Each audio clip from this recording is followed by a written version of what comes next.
Ooh, I like a little shimmy. Hi, everybody. Happy Sunday. Welcome to the weekly wrap up. I am Emily, host of She's Speaking. And joining me, as always, is the incomparable Kendrick Tucker, host of I Cannot.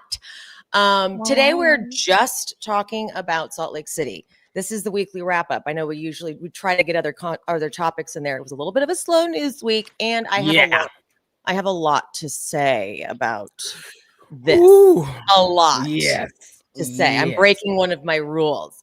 But okay, Kendrick, are you ready? A flash. Yes, I am. And so am I. Let's freaking do. I wish I had a music cue. I wish I could put like a music cue right there, like it like starts like our intro music, and we're like, hey, like we have like you know what I mean? Exactly. Like our show theme song or something. Yes, I love These that. fans are looking really nice. Both of us doing it though. Oh, hello. The reflection. Hello. Come on, arm. Come on, arm. Come on, arm. Oh, come on. Look at that. Look at those tats. Hi,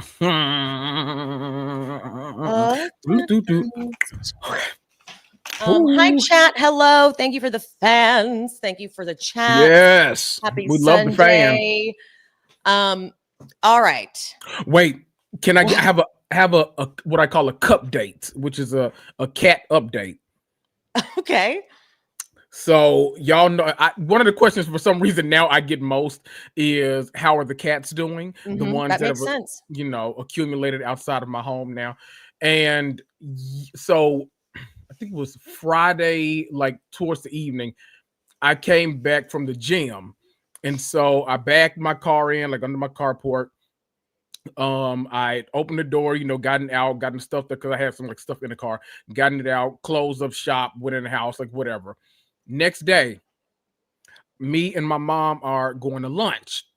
I weigh in Saturday mornings. I talk to my trainer. We do all our stuff, like whatever. And then I go and cheat. He don't know I go and cheat every Saturday, but I go and cheat, And so, that's actually a smart day to have your cheat day be the same right? day.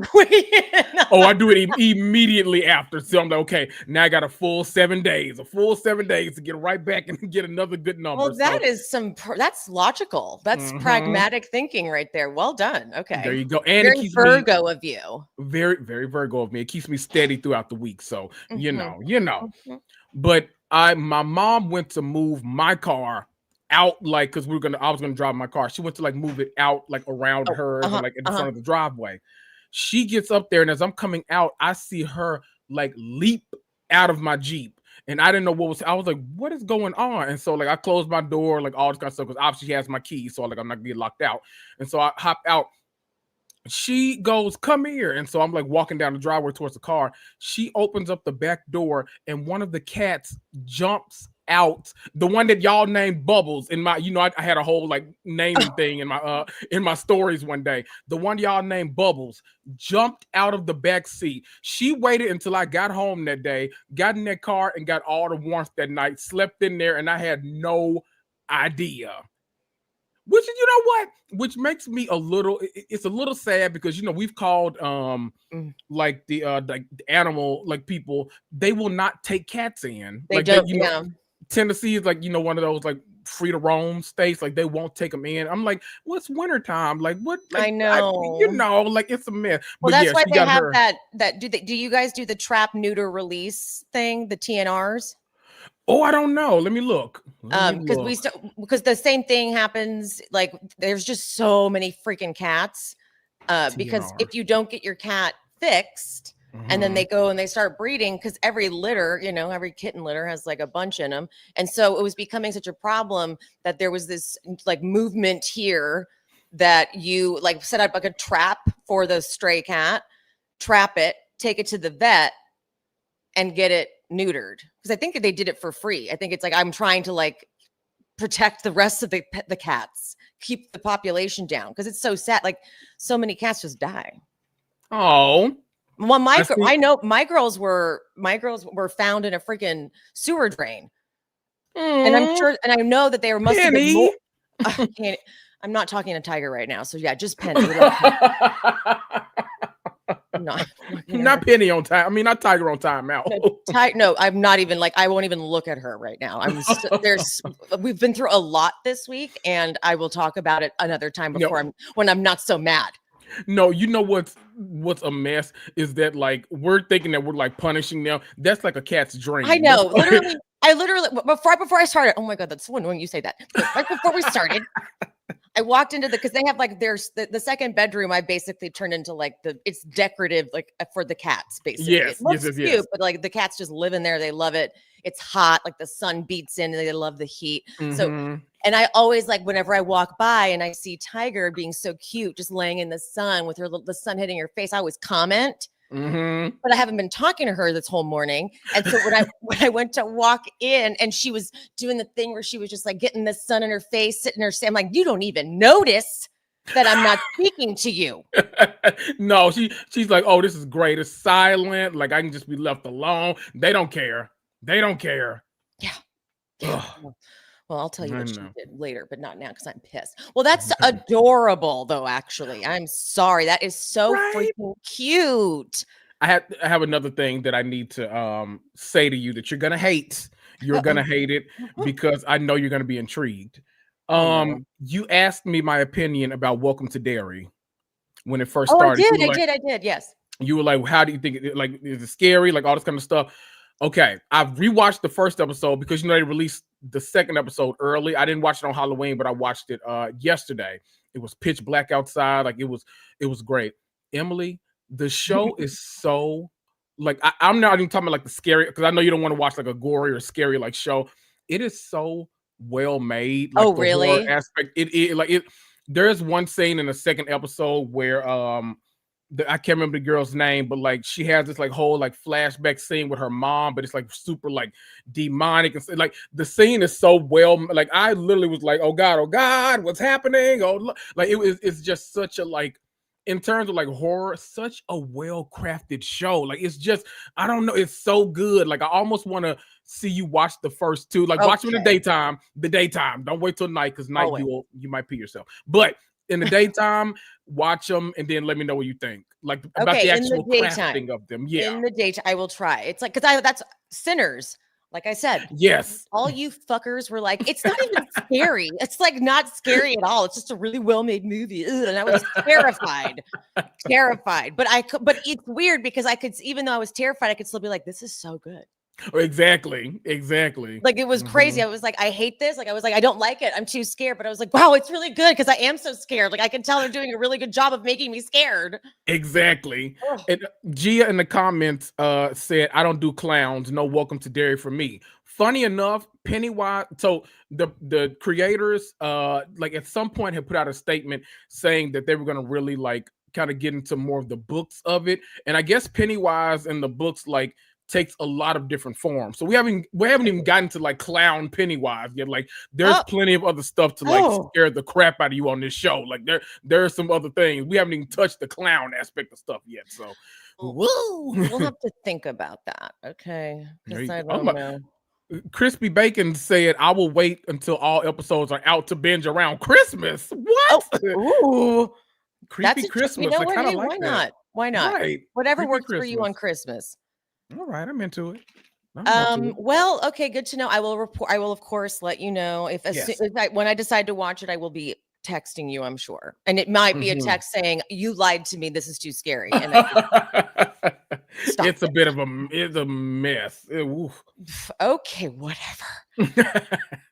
All right. Well, thank you for that intro. Now we got some more people in them. I really appreciated you vamping for me, but I loved those stories. I very much enjoyed all of that. So thank you so much for giving us that. I really thank you for that. Thank you for that. Welcome. All right, now it's time for the big Salt Lake City conversation, guys. Woo! Okay, so let me start by saying this. Salt Lake City it's always talking about the source. Wait, sorry, my air conditioner just made the scariest noise, but I think we're okay. But you said the source and then whipped around. I was like, oh God, who's there? Like what happened? The source appears. Exactly. Lisa Barlow. Okay, so the whole who's the source? Okay, this has always, I think they're misusing this term because to me, what a source is here's a story. This person originated the story and then it spread.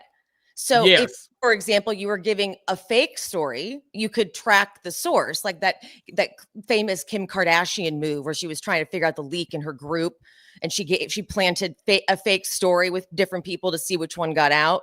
Yes. So it's kind of, sorry, hold on, what's happening out here? Ooh, you know we nosy now. Oh, sorry. There's a fire truck outside my house. Sorry. Oh, it's across the way. It's across the way. Okay, sorry. Okay. Now I'm so sorry, but you have to understand why that would make me very distracted. Oh yes. Sorry, but I will try to stay cool. But I was like, why do we? Because I love firemen, by the way. FYI, like if I see firemen, I will run outside just to stand and watch them do things. You know, I'm a big 911 person, so I'm all about the fire department. Okay, yeah, my people. Ooh, there's a cute one too. Because sometimes you get unlucky. Sometimes you don't get any cute ones. And you're like, well, what the fuck is the point of that? Okay, but anyway, so like the source. So they keep calling someone the source of this. And so in the case of there's a filing against somebody, it's public information. You can look it up. You can Google it. You can, it's like their action caused this filing. Therefore, this is whatever. Then you can't really call it that they're the source. Whoever spreads it and like tries, they're the spreader. I think the spreader maybe is a better term.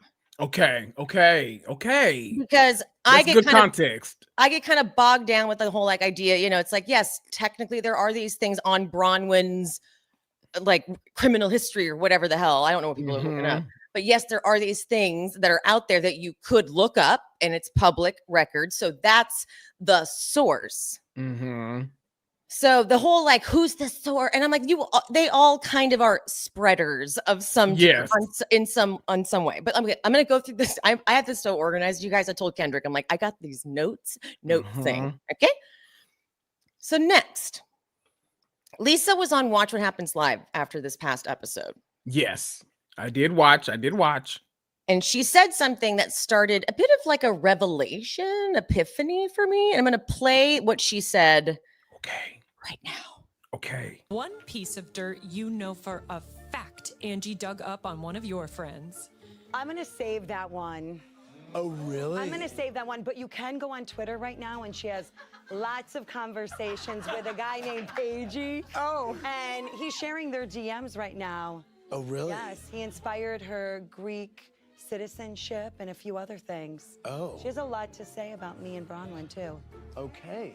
Yeah. Give us another Paigey one. spelling. Okay. I think that's what you're saying. Right? Lisa Franklin M. said, what do you have to say about your use of the phrase conwin right before a troll account started using the same term? I think I called her fraudwin. I had to think about it because in our heated exchange, I said to her, I'm like, she was calling me out and saying I'm not trustworthy. And I'm like, you're not trustworthy. You lie about going to Berkeley. You lied about working for Goldman Sachs. You lied about the necklace. You lie about everything. So I was calling her fraudwin. Okay. So something occurred to me when she talked about this Paigey account. Yes. So because cut to me, I'm like, well, gotta go look up this account to see what she's talking about. Okay, so then I look up the account. I'm going to pull up a screenshot of the account. Hold on, I have them all labeled. I might be overly labeled here. Like, this is number one. I might have over labeled it, and I'm like, what is it supposed to say? Now, I'm like, why did I do that? Okay, got it. Okay, find it. All right. So as you can see, maybe you can't really see, but hopefully you guys can see. This is not a huge Twitter account. No. In the grand scheme of things. No. So as I was looking at this account, the first thing I thought was, well, I wouldn't know about this if Lisa hadn't brought this up on Watch What Happens Live. And that's kind of like sort of spreading it and like knowing what's going on. So this person has 6.8 thousand followers. So it's like, okay, it's not like this is, Queens of Bravo or whatever, where they just have a million, you know what I mean? I was gonna say, like, we all like no shade to this page, because like I'm sure like they've been, everyone it's hard to build their stuff, but like a lot of pages you have to be like called out to. We know like a Queens of Bravo because they got like hundreds of thousands of followers. We know like some other pages, like there are some that like we know for a fact, but like you would have to call attention to something like, of this size. Exactly. And the first thing I notice is they have a pinned tweet that was from 2 hours before I took the screenshot. This was just a few days ago. Mm-hmm. And it says, this was the account I referenced who claims to have worked at the same firm as Bronwyn at the time she was allegedly fired. I'd blocked out the username. She posted in a lot of detail, and I didn't finish getting it. But anyway, what this was, when I clicked on it, was a Reddit thread. Without, I got to say, without any, there were no receipts on it. It was just a Reddit thread, someone talking about all these claims against Bronwyn that I'd kind of seen before. Yeah. So it's like, okay, but there was literally no proof in it. So no need to dig in. Yeah. No, yeah. So I was like, never mind. But then let's talk like Lisa. What was Lisa referring to? Something about Angie. All right, let me go check that out. Mm-hmm. So this person posts, hold on, I'm doing like too many things at one time right now. This person had posted, I can't figure out what time they had posted it. At 7:47 p.m. 10:28. So probably like this moment, Halloween week. The Watch What Happens Live. And this is what they say. They say, in case anyone is curious what was just referenced on Watch What Happens Live about the Greek citizenship and cast trip storyline, I posted these recently after figuring out what a snake Angie is. She initially reached out to me via DM, by the way, and I think consistently gave her great advice as someone who was genuinely very fond of her. And she really should read that book I'd suggested because Conwyn played her like a fiddle, as I'd predicted. And I'm like, okay. All right. Okay. She's talking about Angie was DMing her? Yes. Okay. So Angie, and so what this is supposed to vindicate and prove is that Lisa wasn't the one talking to this particular account, because this particular account is the one that was saying Conwyn. And Bronwyn pointed out, like, interesting that Lisa just called me Fraudwyn or She thought it was the same thing. And like, now this person's coming out and saying it. So Lisa's, the point is like, well, no, Angie was the one. But let's look at what Angie was saying. Let's look at the conversations they were having. Okay. So hold on. Oops, doing too many things. Hold on. Angie 1. That's what this is labeled. Oops, hold on. Getting nervous. Getting so nervous. Okay. One of them says, "Good morning. So sweet. Thank you for sharing." And I'm not sure what the thing that they shared was. Right. I had no idea you lost your mom. This is Angie to this person. Where are you from? No, I don't have dual citizenship, but my husband suggested I get it also. I'm so happy you said that. I'm going to add it to my to-do list. And then this person, like, blah, blah, blah, blah. Thank you again for the nice messages. Nothing crazy. Yeah. And then this person says, Angie K, you must. I'm assuming that means you must do the citizenship. That could be part of your storyline one season. And maybe they'll finally let y'all take a cast trip to Greece for you to pick up your passport. Plus Electra should get one. It'll open a lot of doors. Like, this was a lot. This person was saying a lot to Angie. Yeah. Right? Okay.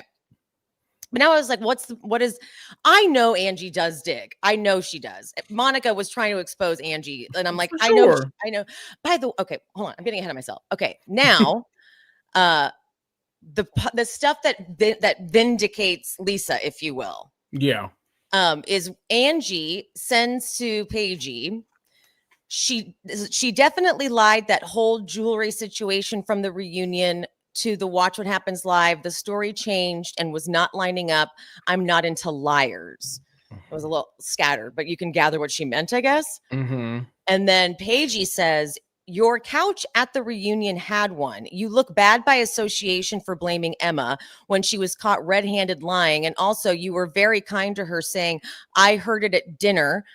Heather outed how you heard it. And then Bronwyn threw you under the fucking bus. I'm lost on that part. Like, no idea. I'm like, I don't know what that means exactly. But I get the gist of it, I think.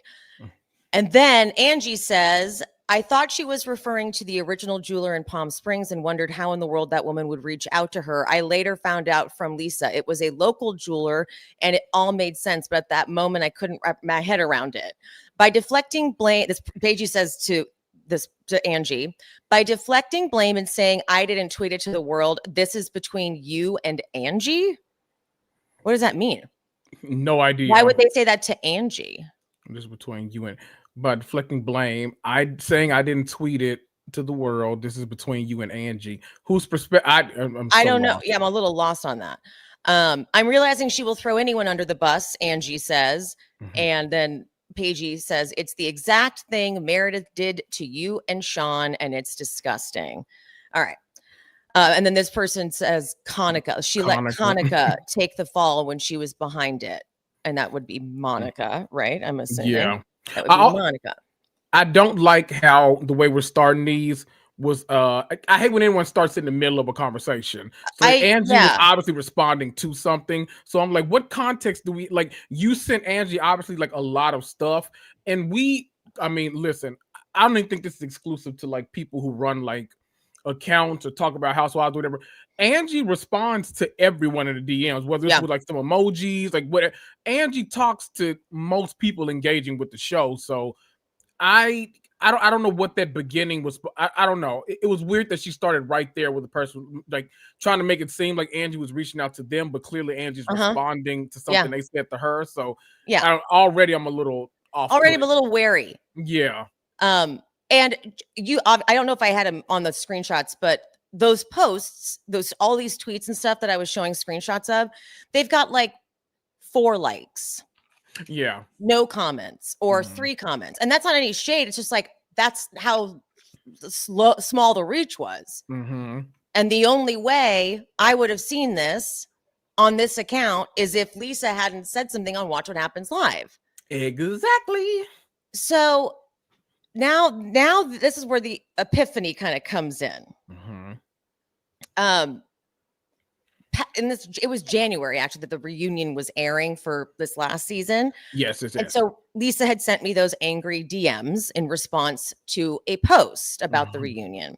Now so I made a carousel from the reunion. I already started to feel like I was kind of like not turning on Lisa, but last season I started to kind of break rank and like not be in the Barlow cult as much. I got in a lot of trouble with the Barlow cult. I feel like I've been in the church of Lisa Barlow and now I'm leaving the cult and I'm scared. The Barlow cult does not like anything because I know I've said all these things. Like I am on record totally defending Lisa this entire time. You've been very nice to Lisa, and you've been very like a fan of Lisa on the show. Like you like what she gave. You could see like why she made certain decisions. I was like defending her. So like I might get in trouble. It's like, Emily, why'd you say all that when I did. That's how I felt. But then it reminded me that she sent me these DMs and I never really actually read the context of the DMs.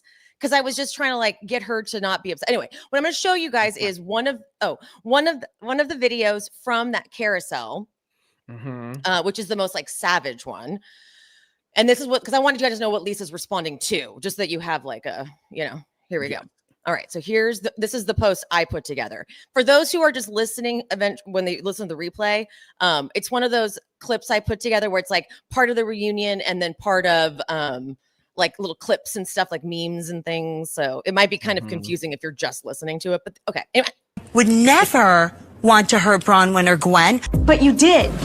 I understand the magnitude of what I was asked to do. It was a very heavy weight. For two people that are like good people that might have some great future together. Shut up! That is so stupid. I feel like they have 2 very different experiences, and if they talked, they could figure it out. I didn't know it was possible to be that delusional. So obviously it wasn't very flattering. And Lisa had already known me to be one of the fans that is on her side. Yes.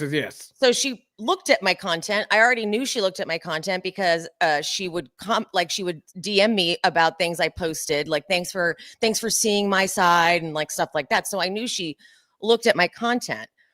Well, then I got the DM, and like I said, this whole thing with oh my god, do I not have him in here? Oh, right, I forgot. I forgot that I'm only allowed to have so many in the doc. Let me just delete some and I can add them. Don't you guys worry. Don't you guys worry. I have a plan for this. I'm prepared, kind of, and I can do it. Not kind of. Not kind of. Okay, we're gonna do this. Lisa DM. There we go. There we go. So I never really read this DM in full. And I was like, let me go back and actually read this. So she said at January 23rd at 9:34 p.m. in response, you guys just saw the video. How about she lied about the things that were said on the, by the way, this is so misspelled. The grammar is a mess. I'm just warning you, like, I'm going to do my best. Were set on the after show. She made up me saying she faked to miss. She made up someone saying that she slept with Gwen's dad. That was, I'm reading it verbatim. Yes. Okay, so here's the part though. She made up someone saying that she slept with Gwen's dad when he was married.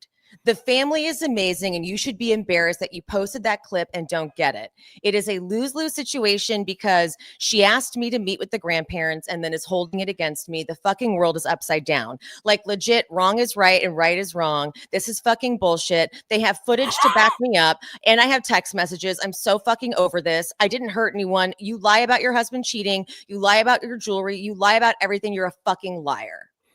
Goodness gracious. Well, so this is why I was checking. I'm like, so had I been one of the type of accounts that takes something from a DM and runs with it, I would have been like, wait, what do you mean she made up someone saying that she slept with Gwen's dad when he was married? Right. Because I wouldn't know to ask that. Right. And that's what, if y'all don't know, that's what housewife, well, I won't say just housewife. That's what people like looking to make it big on reality TV, or people that are in reality TV and trying to like keep their shows out there and stuff. They do these kind of things all the time. They'll reach out to us. They'll say certain things. And what they're trying to get you to do is like say enough to where they can incriminate themselves, but they want to get your wheels turning. So either you start doing your own investigation or you read between these lines and you put it out there. But everyone doesn't engage in it is the problem. Like me, I'm always like, can you leave me the fuck alone? Like I just want to watch the show. Like I don't care about none of the shit y'all got going on, and you're the same way. Well, yeah, and like I'm on record being like, I really don't think Lisa's reaching out to anybody. I think she's too and I was kind of meaning it not as a compliment. I'm like, she's too self-absorbed. I don't think she's like even thinking about other people, but besides herself. But then this whole thing is brought up. I'm like, no, she's always. And then she technically she would have been the quote source. And if I had to look that up, right? I don't know if there's probably no public record on it or anything like that. But it also made me kind of sad because I'm like, dude, Bronwyn was 19 when this was going on. Like, why are you kind of, you know what I mean? Like, it's sort of not great. So I'm gonna, just to be fair, because I already feel really yucky showing my DMs. You know how I don't like to do that. Yeah. But I just want to be fair and show my response. Yeah. And her response, because I just feel like I want to be fair and show everybody what I said. So I was really just trying to get Lisa to apologize. I say, it's so simple. We, the audience, don't know who the grandparents are. They are anonymous. There is no reason to defend these people when we don't know them. We know Gwen, though, and she has been hurt. The only thing you should have said is, it's not my story to tell when Bronwyn was not present. It is that simple. And then I say, she asked you to meet with the grandparents, but she didn't ask you to tell us what they said. I just wish you could say sorry about this one thing, but you're worried you won't be forgiven if you just own up to making a mistake. Very practical advice. Very practical advice. Hold on, I think I have hers. Hold on, this is so silly. I can't believe I'm doing this. This is why I don't get a lot of people DMing me, because I give them this type of answer. They're like, that's not at all what I wanted to hear. And then she never responds to the last thing I say. Mm-hmm. Lisa says in response, it was on camera way before the after show. No, she was asking me to say sorry for something I didn't do. You think it's simple because you're not on a TV show that is edited. They did a flashback. It's all on camera. Same thing I said in the after show. I said on camera to her, lose. And then I went on about it's like a long thing I sent, and she just never looked at it again. I'm like, she probably like restricted my account. She's probably like, oh, she's out of the cult. No, I'm out of the cult. I'm out of the cult. Exactly. For sure. Get her out of here. This is like, I don't, hold on. I think that's the last I have to share. Okay. Yeah. Did I get it all? Okay. Yes. So yeah, that was my big revelation, was like, I was kind of in it. And like, I was also in the early days of Salt Lake City, I was getting information from someone who had a production source. And I was doing a lot, like when I was early recaps, I was like, I can't tell you how I know this, but, and I just knew all this stuff. And I wonder if that source was like on behalf of Lisa, unbeknownst to my friend. Oh. And because like all of this, whenever the season 2, okay, so after this epiphany, I was like, I need to go back and rewatch from season 1.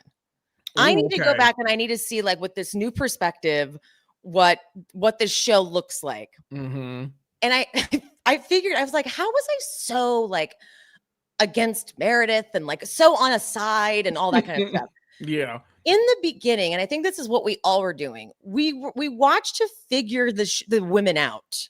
Yeah, it's brand new. Yeah. But there's no figuring them out. No. And it's not until watching, like seeing where we are now and going back and watching back then that I can even get, because Mary, I was like, I used to like Mary. And now I remember why. Rewatching, I'm like, oh yeah, no, she was problematic. So she became kind of like the focal point for me. And like, I couldn't look past the horrible, she would say horrible things, like horrible things. The only reason we focused on Jen Shaw during season 3 was because Mary was gone. Heather would have lifted the veil on her friend Jen Shaw had Mary still been there? Oh no. Good point. And this is also like when I realized, every single one of these cast members should be considered a quote problematic favorite. Yes. Absolutely. If your favorite wasn't Lisa Barlow, if your favorite was Meredith, she's insane. And she does insane things. And like watching Meredith now, like season 2 was when Meredith was going through her father's death, and it was awful. Lisa was horrible. Like that was the rant, the hot mic rant, and all of that stuff. But I was trying to think in specifically in season 2, there's before the hot mic moment happens, they're all having this fight. They're in one of their like little trips or whatever. Jen has already been arrested or not arrested, but like they know that's going down. Yes. So lots of dynamics happening and the whole group is fighting. And as we're going around the group, like each person taking their turn, I was like, yeah, not one person should be considered right. Right. Yeah. Show. Yep. And like, that's where we kind of got lost, I think, as this is how this audience, the Salt Lake City audience has gotten so extreme. Because it's like Jersey.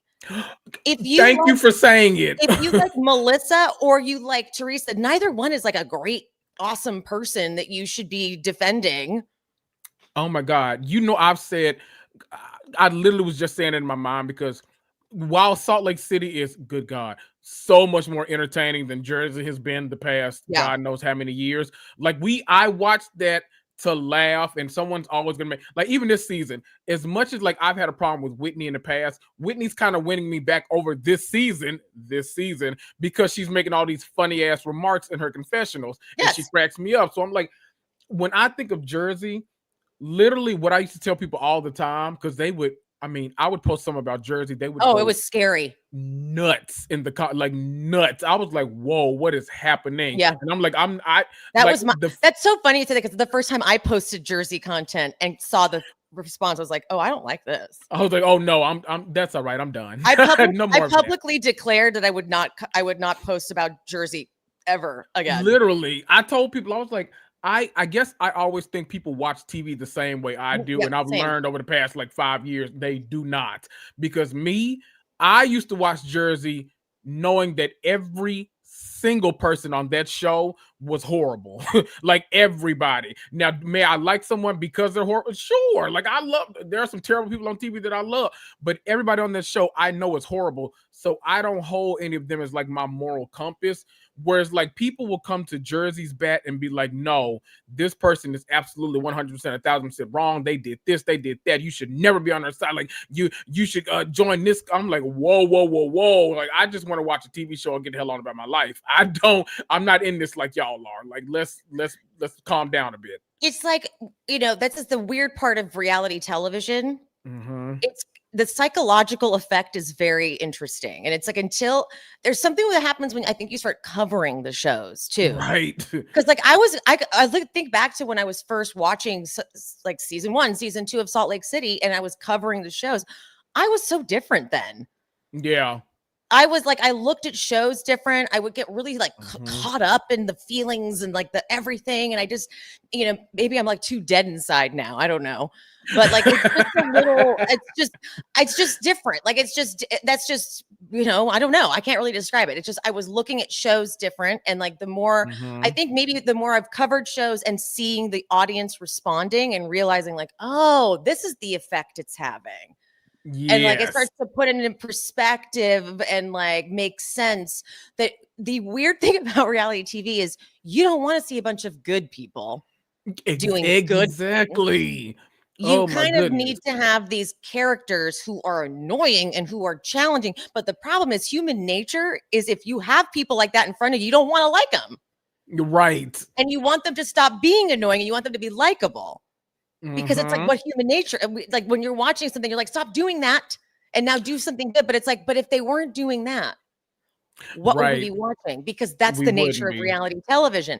So it's a really weird thing where when you're watching a scene, you want to be like, this person's right, this person's wrong. But when you're watching a show like Salt Lake City, you're like, how is it you have to just look at it like it's dialogue in a play. Truly. Because there's no one is right. They're all they're just insane. They're weird characters. Because having a whole conversation on like I think in the comments have been kind of like alluding to it too. To me, it's so ridiculous that we're having this conversation about like, I think that Lisa is like the one that's been like fanning these flames? Absolutely. Yes. But do I also think that it's crazy that y'all were like literally everyone had a sword pointed towards Meredith? What was it, season 4? I think when Monica was there about you're the one that's doing this in the DMs. You're doing this, and then a season before that, Whitney, you're terrible. You do all this stuff. What is it? Before that, Heather, and it's like it's each single season. There's someone like Lisa's not reinventing a formula. Is she guilty of this? I believe so. But do I think she's the only one on this cast that does it or on Bravo that does it? No. So in my rewatch findings, because I was like, because I watched the show so different. And I really was like justifying a lot of Lisa's behavior. So if you go back and look at my coverage of these seasons, you will see that I am saying kind of the opposite. I'm like defending it. I'm like, that wasn't what happened, guys. Because a lot of the time, my like production source that I had would tell me things specifically like what you don't see is this, and this is why Lisa looks bad, and this is this and that. And so in hindsight, I'm like, that's why I wanted to rewatch, taking out all of that information, just watching it like, hold on, because it's possible that she didn't even know she was getting like tainted information that was totally biased. So in season 1, by the way, my rewatch, I literally fast forward through Jen Shaw scenes. I'm like, don't need to see it, anything unless it's mandatory. Like it takes up a lot of air on that show. She's just awful. She's just an awful person. But so they all have this big fight with Jen in season 1, like at the finale, they're in Vegas. Every single one of them fights with Jen, and they all think they're all done with Jen. But then Lisa like secretly makes up with Jen without telling anyone, and then it's like, what? Like I don't want her to feel left out. But Meredith is like, that's just weird. Like why would you just do that? Right. And then at the reunion, Mary, Mary, who like hadn't really said a lot about Lisa the whole. I mean, Mary said a lot about everybody, but like we didn't realize that she just did not like Lisa at all until the reunion. And like Mary just had like shameless things to say, like, "Well, you're so fake." I mean, like, and Lisa's like, "What?" And Lisa was so shocked, but you can kind of see Lisa like plotting there, like, "Oh, Mary's not on my team," because then in season 2. Lisa comes in with Cameron, the guy on the who she brings on the show. And I had this whole, like, this was one of my production source said to me, like, no, they made it look really staged, but it wasn't staged. Cameron just happened to be there. And I'm like, I don't think that's true. Rewatching it now, it really feels like I should have just gone with my gut on this one. But I swear it's like a little culty.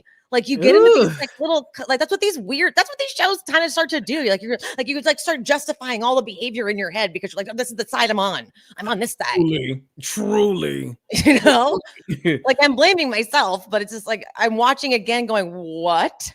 Like, okay. But Lisa's on a mission to get Meredith against Mary. But Meredith's also mad at Lisa for being friends with Jen. Yes. It's that back and forth.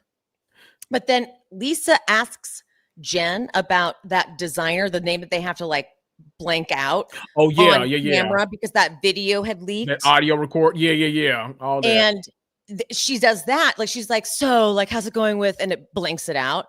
And you see Jen like get all upset. And then she only does that though, because she wants to get Whitney in trouble for sending this PR gift or something. She's like, I don't know. I just like noticed like that they sent a gift to him and like that would really piss me off or whatever. And I was like, oh, that's really pot stirry. Like that's really, that's like legitimately like, how did she see that? Like, okay, that's right. That's pretty bad. But then she denies being messy at the Italian lunch, because then Mary hosts that Italian lunch that she tries to get Whitney. She tries to get Whitney to dress up in like some bad mobster like costume. Yes.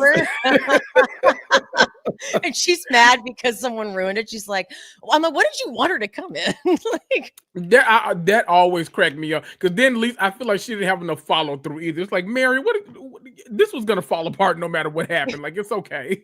Let's move on. But when they confront Lisa about, like, you brought that up to Jen just to cause a problem with Jen and I. And Lisa's like, do not accuse me of something that I did not do. And I was like, oh my God, that's what she still does to this day. Oh, yes. But she totally did do that. Like, Except a little louder now. I can't keep lying to myself. Like, this is what she was doing, you know? But the thing is, like, it's Whitney and it's Heather. Like, they're all like kind of so equally terrible that I don't know why I felt like I had to deny it so much, but this is what she did. Then, like, flash forward to more recently, she was the one who brought up the Alibaba Whitney thing on camera. She told Meredith brought it to Heather. Now it's on camera. But then it was this whole thing with Up and Adam and Dana Wilkie doing all their content about how this is what happened. It wasn't Lisa. I never said it was Lisa. Whitney is trying to set Lisa up, which was very believable, by the way. Like, I still to this day don't know if, but however, Dana had said that it was Heather. And by the way, Dana said it was an account, like a burner account that she linked to Heather, and she just knew it. But I don't know if she ever like showed proof of it.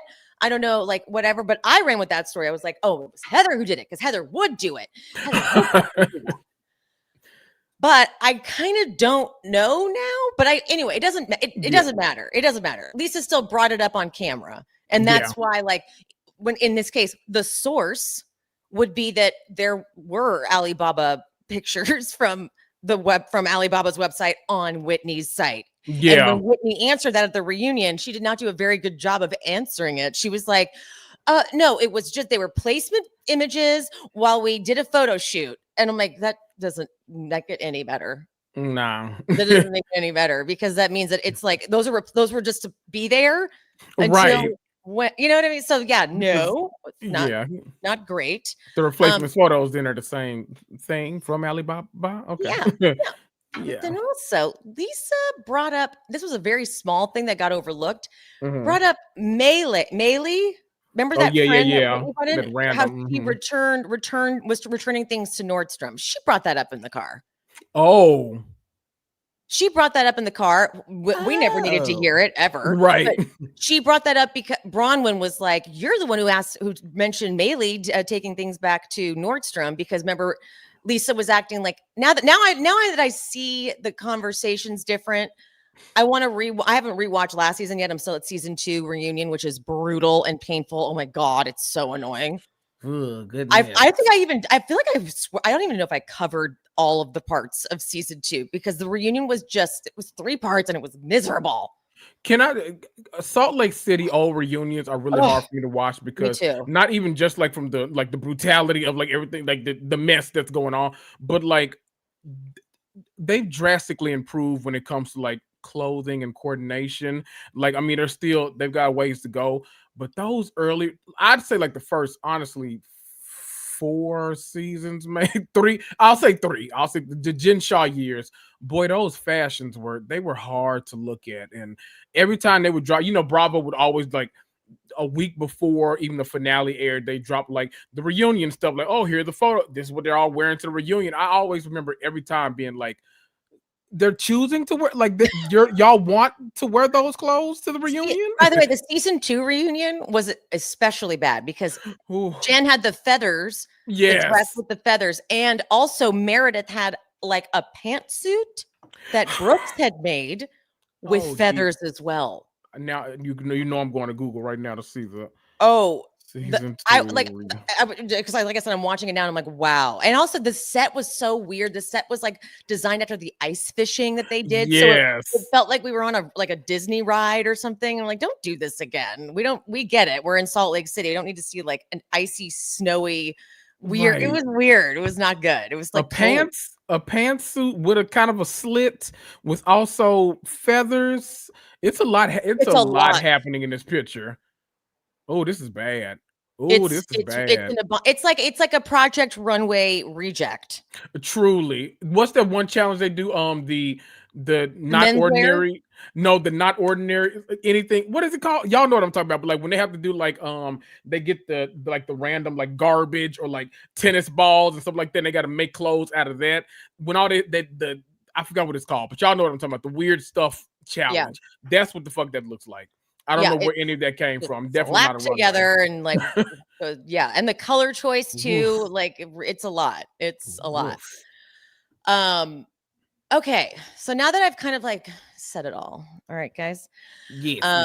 I see that some people have been bringing up Bronwyn's sealed case because so I got a lot of comments. I posted some of these findings on Instagram and I got a lot of comments because like I said, I feel like I've been in the Lisa Barlow cult.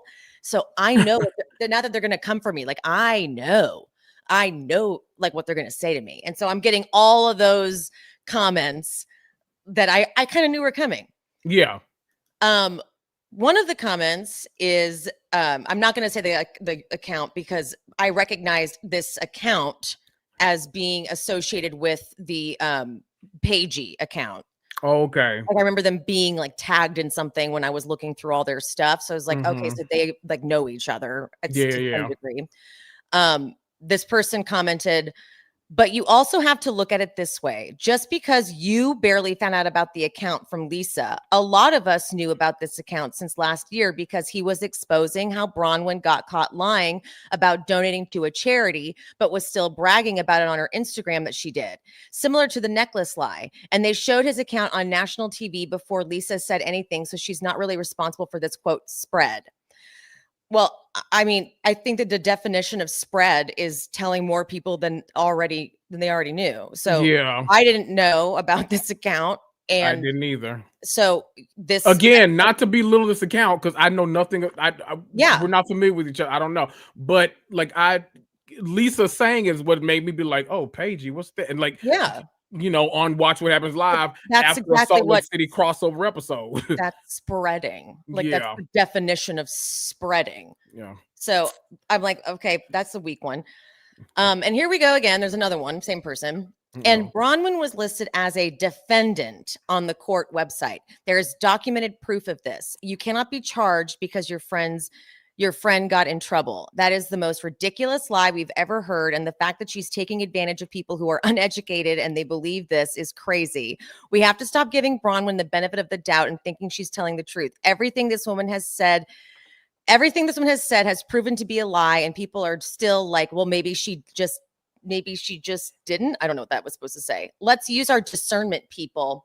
So real nice comments, real nice. Wait, first of all, who is the we? Like, are they speaking on behalf of people? And then who are the uneducated? Happens to me all the time. This happens to me all the time when people do that. Like, I hate it. Yeah. Like, They speak on behalf of others? All the time. I hate that shit. But to say, like, the thing about the Bronwyn stuff, I've gone looking on I went to Bravo Docket to see, like, these are lawyers. I wanted to see if, like, okay, has anyone done a deep dive on it? Yeah. There's no mugshot. There's no whatever. Like, no one can seem to really get full information. Yeah. When we get into the recap, which I swear we will eventually get to, I'm sorry.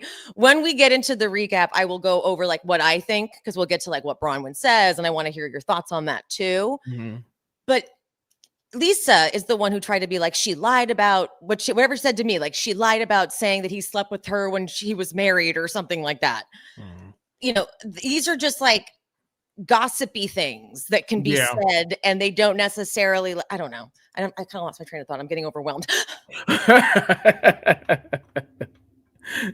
Goodness. Anyway, all right.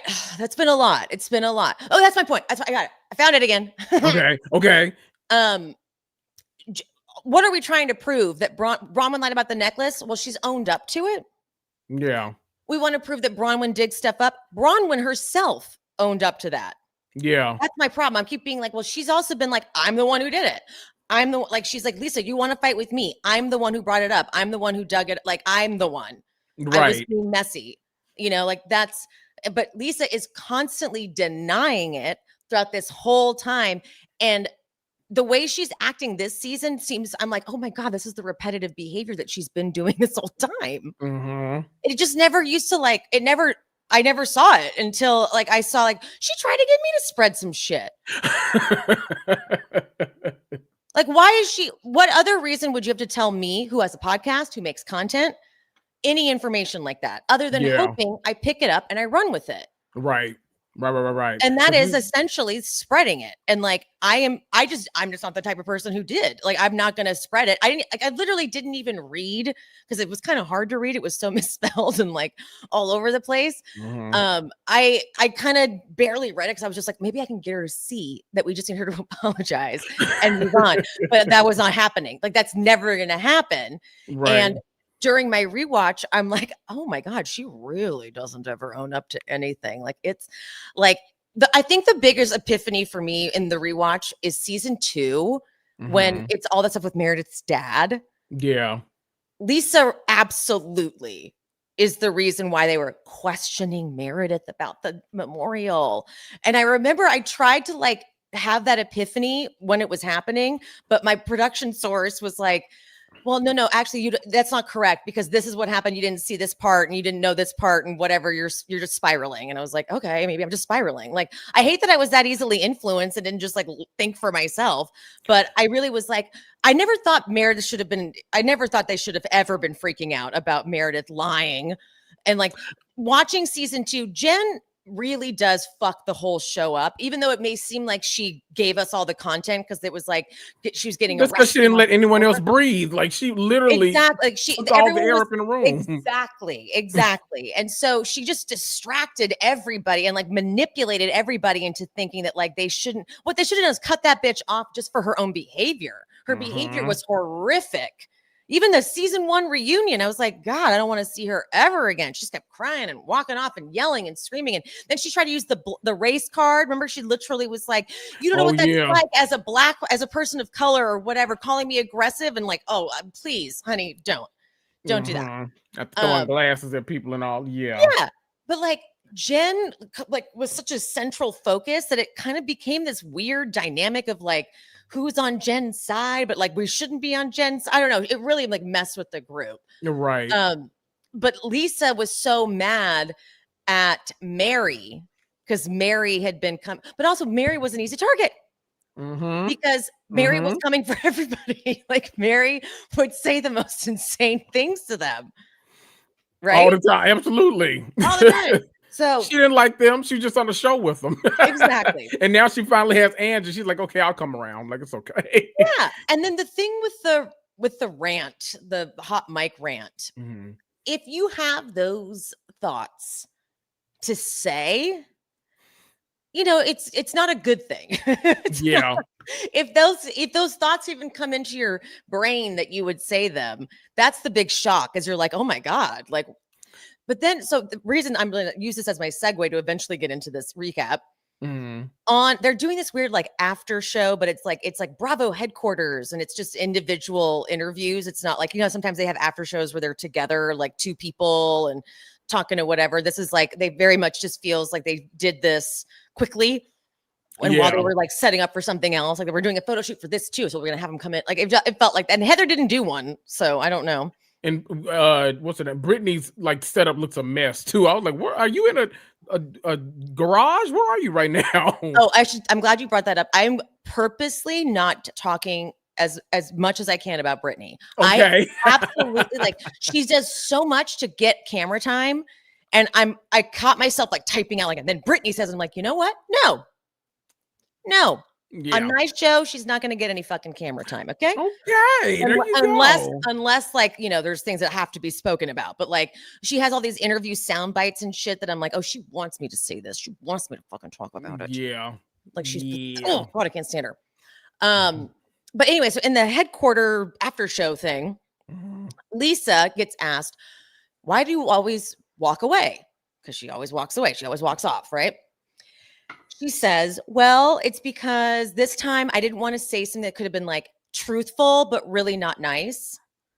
And I thought, now see, why do you always have, that's what she always says. She always says that. And it's like, why do you have so many not nice things in the chamber? Right. Exactly. You know what I mean? Like you don't like these people, clearly. No. And then rewatching season 1 with these new eyes, I'm like, yeah, she really didn't like Whitney or Heather, and like all that. And so like I can see how the dynamics formed, and then like Heather and Whitney started taking it way too far. Yeah. And like then that's when you all get lost. And that's why season 2 is kind of it's already getting really messy, because everyone is just doing like stuff for the show. Like everyone's like trying to plot and trying to win and trying to do whatever, and like no one's really friends. And so then the arrest happens, and it's just like like a lot. The show went through a lot. We're I think this is the best it's been these past 2 seasons. I honestly, when people ask me, like, because they're always like, are the Salt Lake City Housewives really good? I'm like, oh yes, they're so good. Start watching them. They're like, where should I start? I was like, I always tell people start at the beginning, but it truly, you can start at season 4. I feel like that was a big reset. Jen leaving allowed everyone to have an actual personality on this show. So I feel like you can start at season 100%. That's exactly what you didn't get to see anybody's personality before, because they were all like scared of Jen. Everyone's reacting to Jen all the time because Jen came in saying, oh, I'm going to be the star of this show. I'm going to be, you can only have one Nene Leakes. You can only have one, Countess, whoever, like on these shows, one Teresa. I'm going to be that person over here. So like no one else even stood a chance while she was still breathing fresh air, not in prison. Exactly. So now let's finally get into the recap. Thank you all for going on that journey with me. Yes. Okay. The chat is jumping right now. I think they said 350 in the chat. So yay. Ooh, 350 in the chat. Thanks, guys. All right. Hit that like button. I just knew there was going to be a dramatic cold open for this episode. So stupid. I knew it. With like the haunting voiceovers of what's to come. You get like glass breaking, Mayday, Mayday, person overboard. I'm like, oh my God. All right, guys. And it was interesting because we got both Below Deck and Salt Lake City branded intros, like it was like, here's Salt Lake City. I have so many questions, and I wish they would maybe at BravoCon they can talk about it and someone can ask for me who's going. But how did they coordinate this crossover? Because Below Deck was filming their season.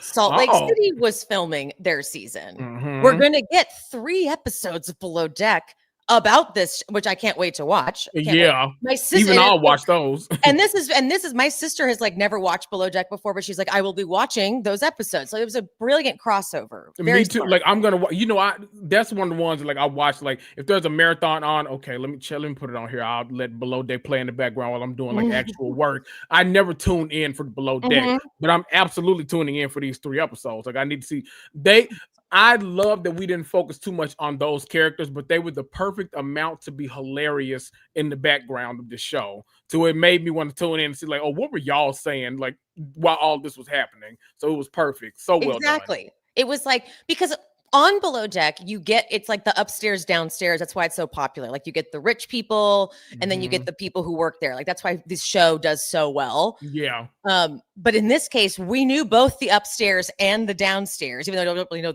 I don't really know that. I know Chef Ben very well. Because I was a Below Deck girly when Kate was still on. Yeah. Excuse me. That was the original. That was the original Below Deck. And I loved up until like season 6, and it got like really dark. But anyway, I know it got kind of dark, but so they're both filming separately, like both these shows, right? They're about to get on a yacht, which yes, it's a big yacht, but it's still a yacht. There can't be that much room for 2 camera crews and 2 productions. Right. So that's a good point. Oh, it's all I've been thinking about. So I'm like, did one crew then say, I'll capture footage for both shows? Or were there really like 2 different like I need to know the making of, because let's think this out. Below Deck is hard to film anyway because it's on a yacht and it's like whatever. But then like you're adding all these women who have a show that they need to make too. So production deserves an award for that level of organization and coordination. Now that I'm thinking, because I didn't even think about any of that.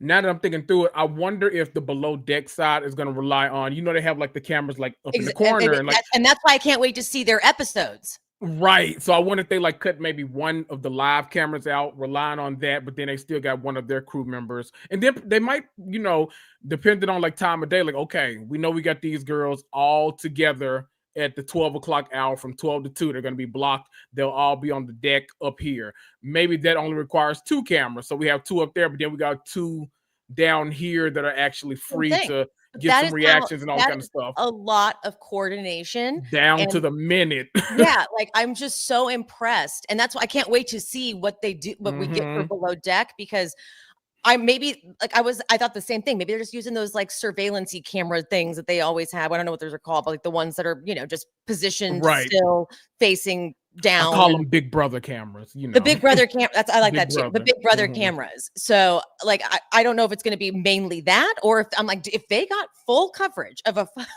someone in there talking to Chef Ben while he's hearing that like Mary's not going to eat with everyone, but she's like really.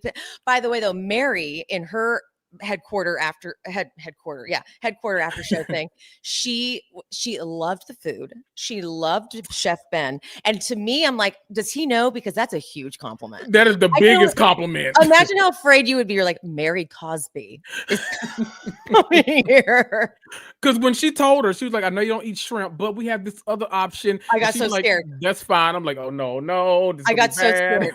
And then when the food got there, she was like, where's the rest of it? I'm like, oh no, run, everyone run. But she ended up loving the food. I do love that they still, even though she wasn't up there with them, this is so random, but this is the stuff that like I focus on. I do love they still brought it to her in courses. So like she's like, where's the rest of the food? It's like, oh no, that's the first thing that they got too, Mary. So you'll get the rest of the stuff too. Because then he came back, he's like, we got a cheesecake for you. I'm like, ooh, okay, y'all are okay. She's in the room, but she still gets the whole experience. I love that. She ordered a second meal. She ordered the same thing again. She wanted another one. Oh. And obviously, I wonder if he already had it made. Well, that's what I'm saying. That's why we got to get the episode, because I want to see like now we'll get all of that perspective of like them coming in, because something that I didn't think would work so well, but it worked so in her favor. Angie being sick actually was like, it endeared me to her so much. Because I'm telling you, that's me. I get such bad seasickness. And do you? Oh my God. I know I've talked about this before, but I'll tell the story again. I mean, don't ask me about I'll tell you again. But my best friend, Marilyn, and I know some of her clients watch or listen to the show. So hi. Marilyn and I, over 20 years ago, the day we met for someone's quote birthday on a yacht. This was not a yacht. This was a boat. And both of us ended up getting seasick. And we just spent the entire time leaning over the side of the boat, like in between throwing up and like trying to just be like, get us back to the shore, but like bonding. And I'm like, so where are you from? Like, no. And yeah, I know. But like, that's how we connected. And so I knew I got seasickness. So then I went on a boat again and I brought Dramamine. Because Dramamine is supposed to help. It did not help enough at all. And in fact, it just made me like pass out. Oh no. Because Dramamine will make you tired. It will make you very tired. I get my doctor to give me some seasickness patches. We've had this conversation. The patches. Yep. The patches. I always do, even though I don't need them. I found out I don't get sick because I wear them one day, then I like sweat it off because I'm like on the Lido deck, like dang, wobble baby. So I'm like wobbling up there. It slides off because I'm all gross and sweating and stuff. So then I'm like, you know what? I'm okay, like whatever. But when you get seasick, it's boy, oh boy, no, it ain't no like you are seasick until you finally get back on land, and even then, it's like you need a little while to like readjust. Because I've gone on, I don't like small boats. Kind of make me a little anxious. I'm like, ooh, that's way too much. Like big, you can feel every movement. But like a cruise, I've had gone with on a cruise with someone that's gotten seasick, and I'm talking about from Monday until like Saturday, and we were back sick as a dog. And I had a cousin who like literally the day before they went on the cruise found out she was pregnant. Oh no. And she didn't have any seasickness that whole like time. She got on that boat. Oh, poor thing. I won't tell the stories, but it is. I'm glad her husband was a trooper because he had a lot of stuff to endure that week. Man, oh man. And it's like being on a ride that you can't get off of because it's inside of you. Yes. Like, and if you're, I think part of it too is like you're on the boat, so there's no relief from what's making you sick. Right. And so until, like you said, until you get off of that, you're just sick the whole time. So I was like, Angie, it's like represent, girl. Right. And it's not like I'm like turning down all sorts of invitations to go on yachts, but I'm like, good to know that even on a yacht, I would get seasick. So maybe I don't need to be like, I'm going on a yacht. Yep. Because I would be so pissed if I was Angie. Someone had a great comment about their theory about how they did. Oh, Amber in the comments said, I think there was a second boat or the yacht stayed relatively like close to land due to the need for 2 production teams. So the second boat might like they kept going to grab maybe like a little rotation. Oof, that's a lot of work. I know. Good God. Swapping out crews like that, that's a lot of work. They got to go back. They got to dock. They got to get them on. I have to think that I know everyone has their own crew, but I have to think that like, you know, like, oh, we're all, who does below deck? Do you know I was just going to say it's possible that the crew is together. It's possible they're like the same production company. Maybe that's why it worked out. Worked out so well. They're like, that's how that something had to work out like that for it to all coordinate. But I also I would give anything to like that whoever was the head producer in charge on site for these shoots. I just want to hear what was your headset like? Right. You know what I mean? Like, what was it like? What were you all? Because I'm sure there's just so much going on. So I want all that behind the scenes stuff. Give it to me. When they arrive, Lisa says to the crew, I'm going to be your lowest maintenance guest. Oh, all right. I'm like, don't say that. That's impossible. No. Heather's doing her like little speech to let them know that she's actually friends with Captain Jason and like mentions Captain Jason, and Lisa goes, where is Captain Jason? They're like, driving the boat. What the fuck? Like the boat's moving now, so we hope to God he's manning something over there. Like that's how ships move. The way they all were talking though, it kind of made you think that they all thought that he was like captain was a vanity title. Like, no, he's just Totally. like Oh my God, totally. the Totally. figurehead of this show. It's like, no, he has stuff to do. Like when this is Brittany later job. is like, are you like really the captain of the boat? I'm like, oh, I fucking swear Like, to God. yeah. Like, what Yeah. do you? What else would I be? What? Yeah, he's like, okay. All right.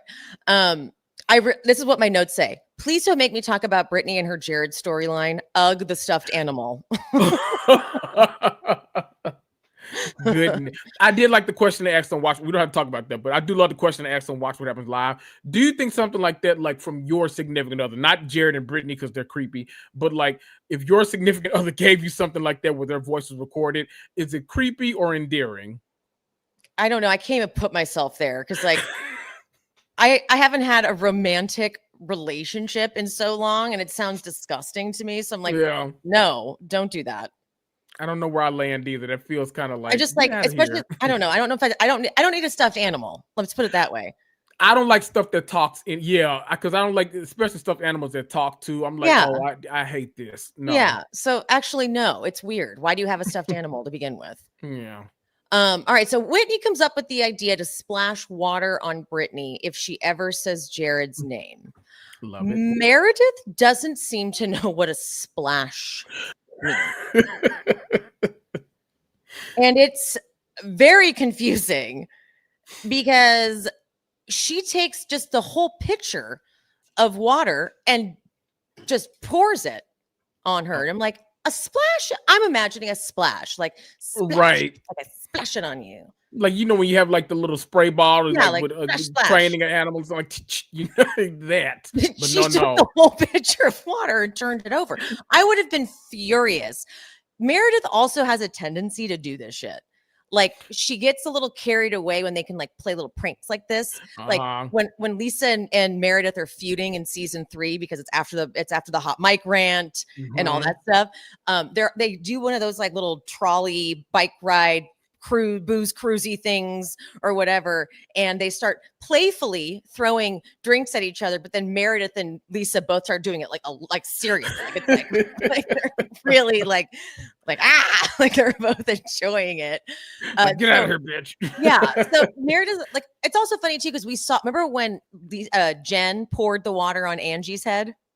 Oh yes. It kind of reminded me about that, and like season 3 when we met her, right? Yeah. Okay, wait, hold on. Bronwyn arrives, and she arrives late because all of this stuff has come out. We know that, right? The irony of Bronwyn and Brittany sharing a room. Boy, oh boy. But I will say, how did you feel about Bronwyn's outfit? Mary loved it. Yes. And I'm like, Mary likes something, and I don't know why. The compliment for Mary just means so much. It's like on I was obsessed with Project Runway this past season, but like it was like when La Roach gave them a compliment, everyone was like, holy shit, La Roach like this. I am officially I'm Anna Wintour now. Like I know fashion. Like they were all about it. That's what Mary feels like. Mary is so like withholding with her positivity that like when she gives you something really positive, you're like, oh my God. Like I bet you one thing. You remember that season where she came in, she was like, Heather, why'd you put that necklace with this coat? And she's like, I thought the champagne would bring it out and da-da-da. And Mary's like, no, you definitely missed the mark. I guarantee you Heather has not worn that combo since. So that Mary giveth and Mary taketh away. Okay. But did you I'm sorry, did you like the outfit? You know what, I did, because it was I felt like it was appropriate for sometimes I like when her like stuff is her costumes, as they say, when her costumes are more like appropriate to what's going on. I actually do like that. I'm like, okay, you're on theme. I can get with this. So and I thought like it was that. like, it's funny you mentioned Project Runway because as if I was judging it like on a Project Runway level, it's like it was the right balance of costume and fashion for me. Yes. As opposed to like when she wore the hot dog suit. I'm like, this is not fashion. This is literally a costume. No. Costume, yeah. Yeah. But like I thought it was like well tailored to her figure as well. It's like, oh, this is cute. I like it a lot. It was good. It was good. We had the little what's it called? I was about to say buoy, not a buoy. What's it called? What do you have around you when you're in water to like make sure you don't drown? A floaty, life maybe. Preserver? Life Yeah, preserver? let's go with that. The life preserver around like the figure. I liked it. It was It good. was very cute. But anyway, so Bronwyn and Brittany are sharing a room, and Bronwyn is like, well, we're not sharing a bed. I'm not Jared. Meredith thinks that Brittany said Jared. And then pours even more water on her, but like dumps the water on her. Goodness. What is Meredith? You need to like, she's just Meredith and water. She's got a thing. We'll get to the water thing, but okay. I also think Brittany kind of maybe has an embarrassment kink or like a punishment Brittany kink. just wants attention in any way she can get it, and she knows that she can't be telling them don't do that because they'll stop doing it, and then she's like, well, no, I won't get attention that way. Right, then she's ignored. Yeah, so she's like, whatever you guys want to do, but then I'll act like I'm a victim later because it's good for the cameras. Oh goodness. Anyway, I'm kind of surprised that Meredith goes and talks to Lisa about Bronwyn before they go up for lunch, because like I just wouldn't think that Meredith would care this much about Bronwyn. Right. Because she's like, I mean, I would like she's like, I would like an honest answer. That would be nice. I'm like, what? It feels like Lisa should be saying, like Lisa should be the one like leading that like charge, but it's Meredith, and we're like, okay. Like, why are you so upset about it? Like, and you guys didn't even have a thing at all before, right? So that's weird. But now in Brittany and Bronwyn's room, Brittany watches herself in the mirror as she asks Bronwyn questions. She's like trying to be messy. She's like, I just think honestly, like she's literally looking at herself. It's driving me nuts. Yeah. She's like, I think we're all wondering if it's true because it's like, you can look it up. It's public record. But did you look it up though, Brittany? Or are you just repeating what you heard on reality TV? Yeah. Like, did you look it up and find it? Because I don't know how to even look anything up like that. But like anyway, what Bronwyn explains in her confessional is that one of the charges is being evicted or it's a judgment against her or whatever. But the other one, this is my theory from what she said, my theory is that someone Bronwyn worked with in finance got in trouble, and then she needed to like, I imagine like industry. And so like she had to like cooperate in order to not get in trouble herself. But then all those charges and whatnot would have been against the person who worked at this financial firm. And that financial firm probably was like, we're sealing that up because we cannot ruin the reputation of the company. Yeah. But people are trying to say online that like she's the one who asked them to be sealed, and other things people are trying to uncover about Bronwyn are like something to do with like Gwen and her having care of Gwen and like so I don't know. It just started to get kind of dark looking at what they were trying to dig up, because I'm like, she was a kid, so she was 19. I don't know like what the choices that were made or whatever. And to me, hearing that something happened 4 years ago, I'm like, but she was with Todd during that. And I can't really imagine. I think she stopped working, didn't she, when she got with Todd? So it sounded like Heather's thing different than this whole like sealed No. So what Bronwyn explained is there's the sealed case, there's a penal code that is attached to it, and under that is the identity theft, grand theft, fraud. But that's all you can get on it. So when you see the penal code, you're like, all right, all of that is the thing. But I think that like it makes sense that if it was sealed, but this is all they're gathering together, they're trying to figure out ways. Someone had uncovered something too on Reddit, but there are no receipts for it, and said something like Bronwyn was using company money to get like plane tickets for her family and friends and stuff like that. I'm like, see, that to me, I'm wondering if that's what the guy was doing. But I also like don't care. Is that bad? I mean, hey, I'm like, I don't really like, I don't know what it proves.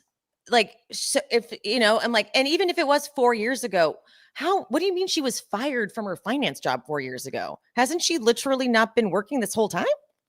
It's all of their timelines on this episode confused the hell out of me, because it sounded like one was 20 years ago when she was like 19. That was that first one that we like whatever it was.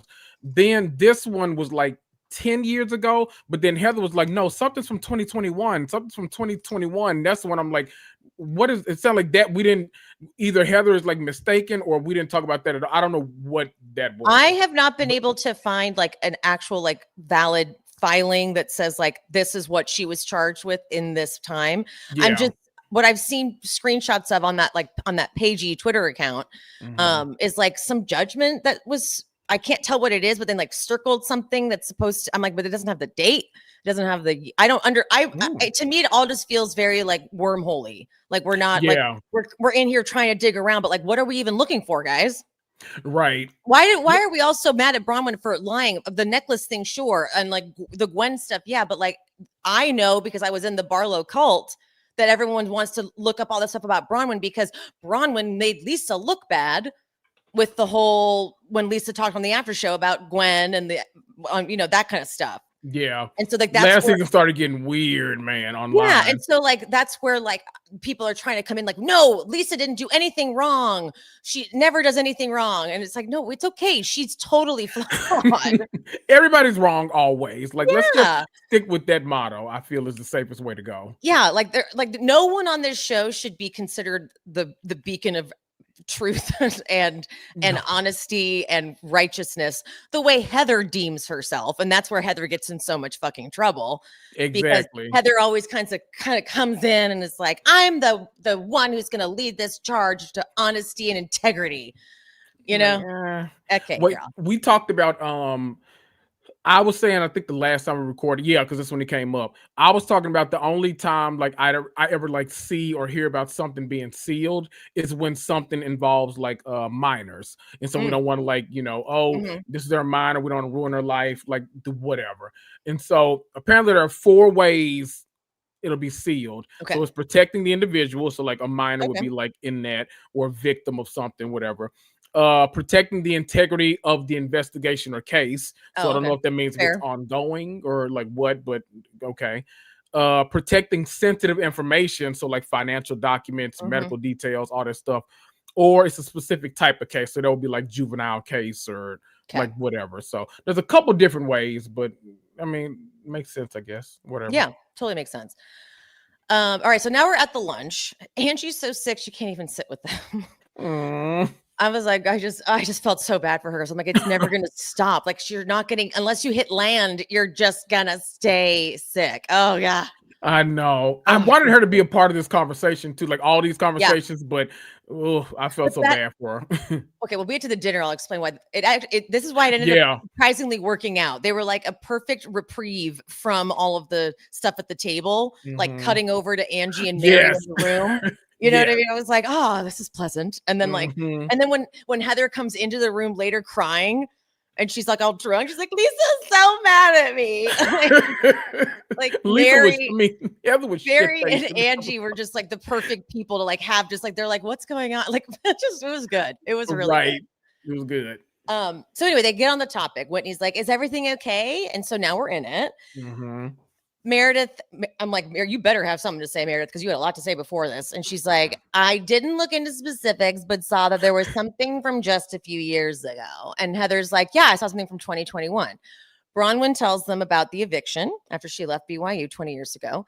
By the way, the eviction from 20 years ago, kind of gross that Bronwyn's parents let her struggle like that.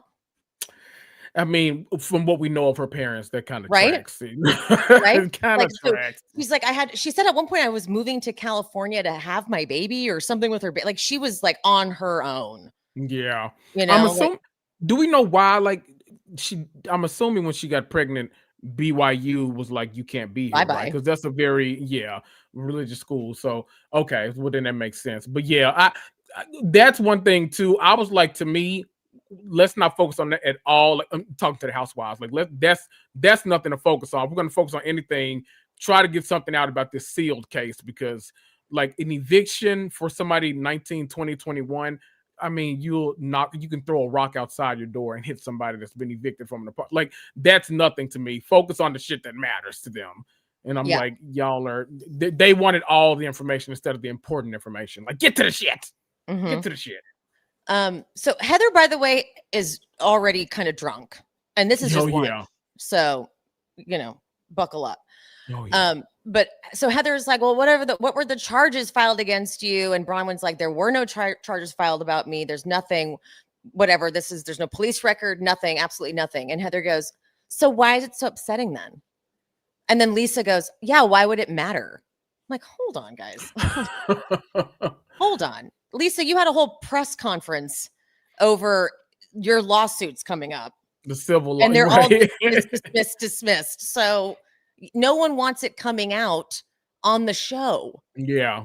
And if it's getting into a blogger's, account and they're posting about it, someone had to have either given it to them or they literally just found it themselves and like posted it. But like Lisa seems to know about them. And I just like the veil has been lifted for me. Bronwyn says that both her and Todd think it's someone in this group. And then Lisa claims on Watch What Happens Live that what Bronwyn actually said was, I think it's Whitney. And then Lisa allegedly, according to her, was actually sticking up for everybody when she stepped in and said, I don't think it's anybody here. Nobody here would do that. Why wouldn't they specifically use that part? Yeah, because accusing, for one, that seems so out of left field. So we would have absolutely need to see that. But I don't.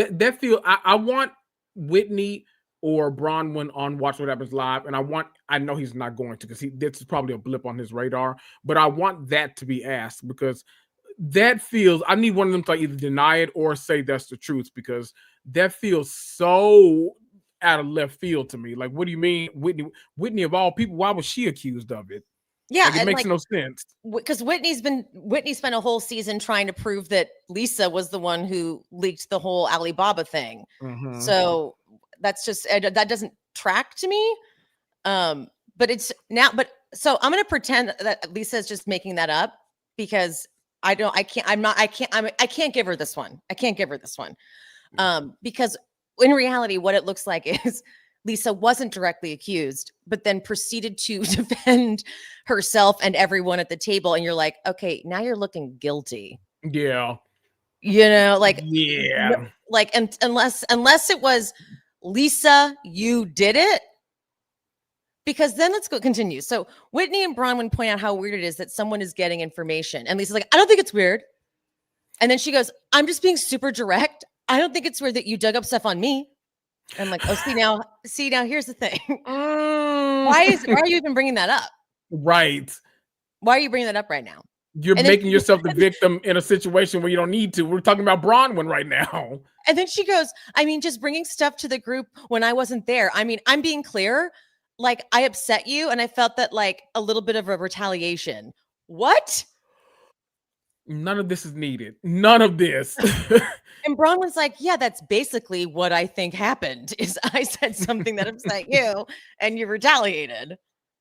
And she's like, no, I would never do that. Don't spin this on me because you got targeted, because that'll fucking piss me off. All right, Lisa.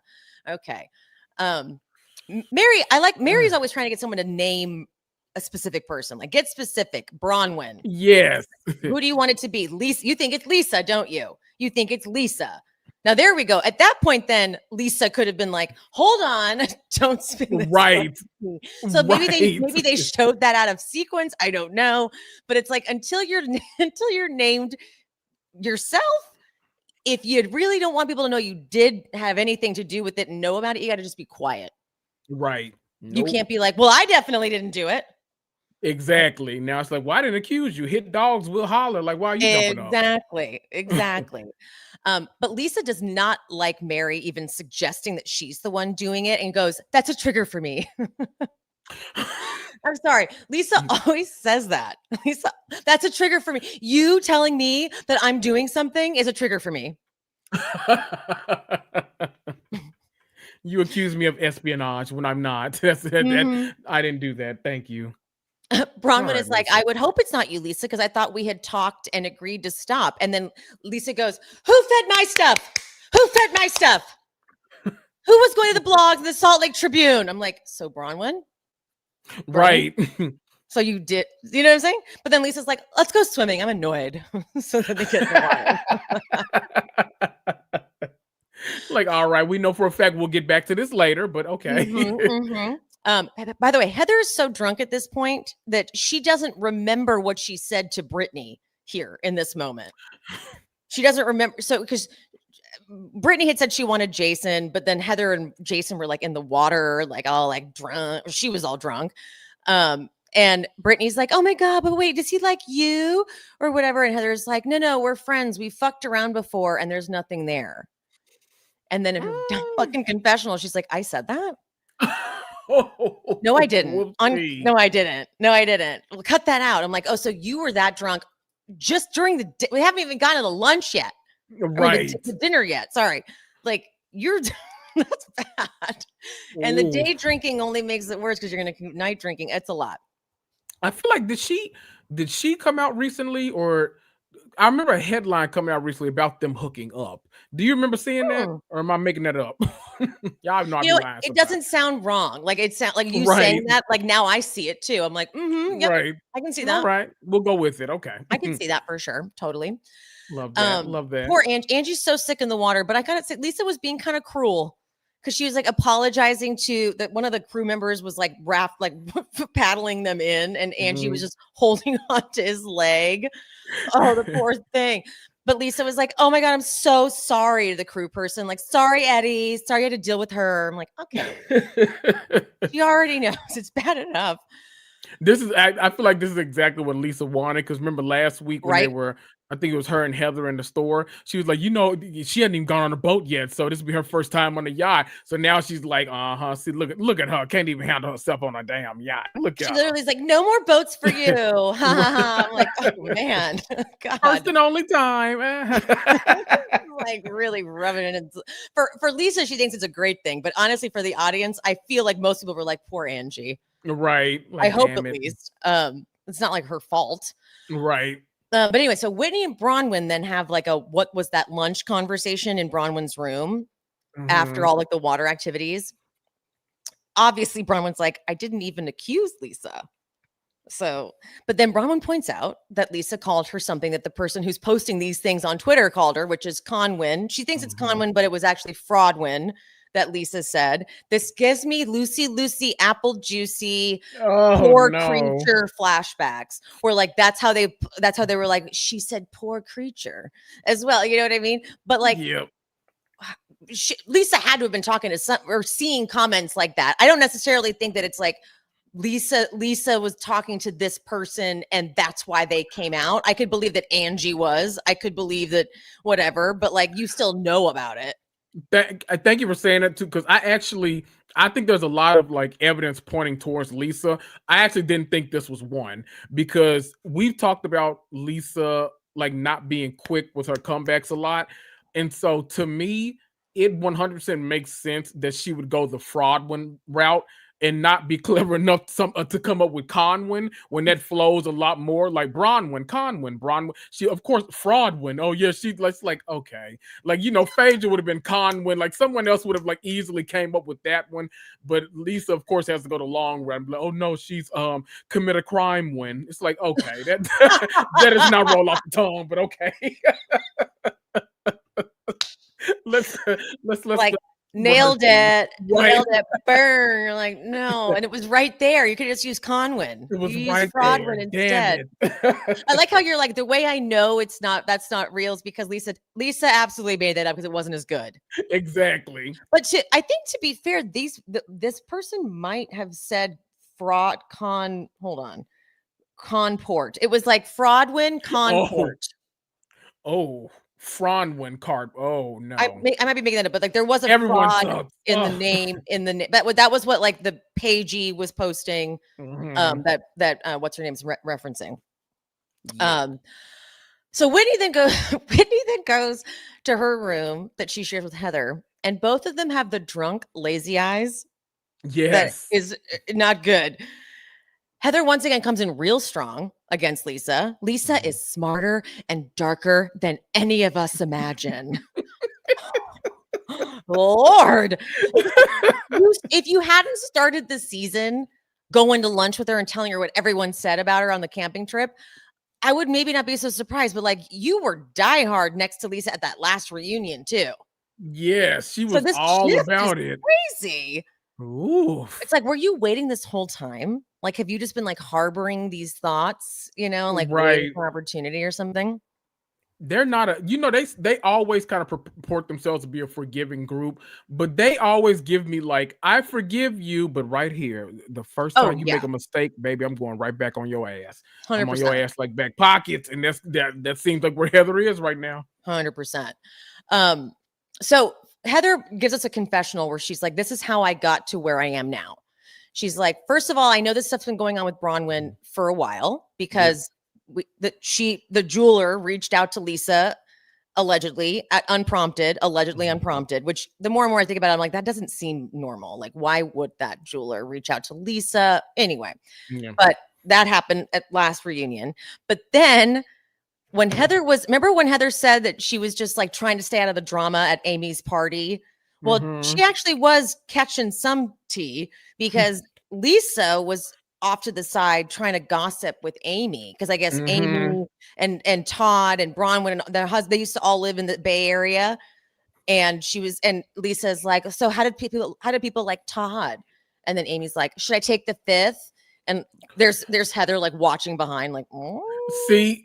I think Heather clocked that because that was one of Heather's moves. Like that was, you know, Heather's the one that's like always prying for more and like in a way that like makes her look, you know, because I'm sure Lisa, if this gets back to like Bronwyn, she'd just be like, I just want to know, like, you know, you always say that he's such this great guy, and I'm sure everyone else thinks that too, right? And so, you know, it's gonna always like be like, I said it in a caring way, but Heather's really good at that whole setup where it's like, you know, oh no, what do you mean? You know, he wasn't the this, that in the neighborhood, like donating.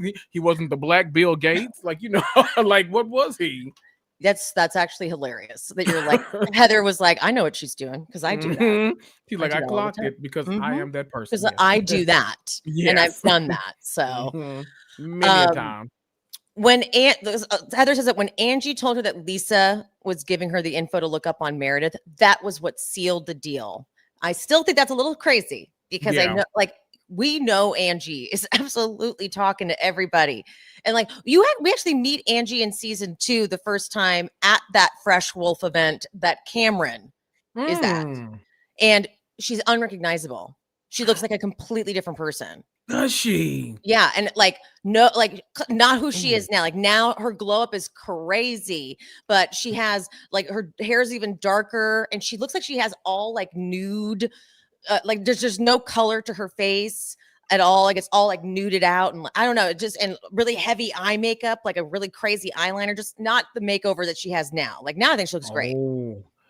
I'm literally, damn it, it's blocked on Reddit, but there was an image on Reddit that someone posted a screenshot and here she is. Oh, that does not look. Can you send, or you on your computer? Let me try. What did you Google? And I'll Google it. I Googled Angie K season 2 RHOSLC. Let's see what I get. Images. Did you go to images? Is that what there it is. Yes. Lisa's friend. Let me see if I can save this and project it. Come on, and I'm gonna be your projector. Don't do that. I'll start crying. Hold on. Let's see. Downloads. Damn it. It's not going to work. Oh, I can fix it. Watch, guys. Hold on. I learned how to do something. You convert the picture, convert it to a JPEG. Okay.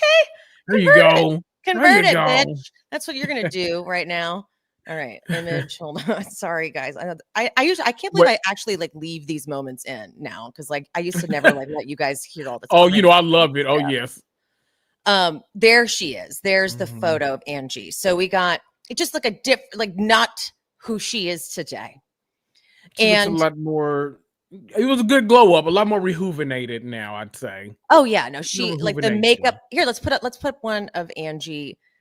No, oh, never mind. That's not going to be one I want to put up. Anyway, all right, we get the point. So she was like, she looked like a different person, right? So she came on the show kind of not desperately, but she clearly really wanted to be on the show. Angie. Micro Blue in the comments said, Angie's a hairdresser. They're full-time gossips, no offense. It's part of their job.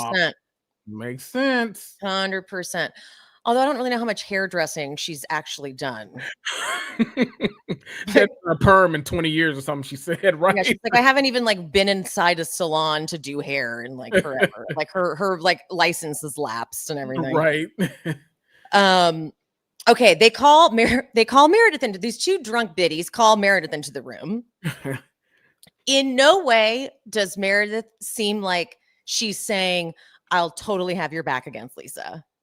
Right. And no, she is being as careful as she can. It was super careful. That's the way I clocked it too. Both Whitney and Heather are so drunk that they're like giving her winks. They're like, we get it. Do you?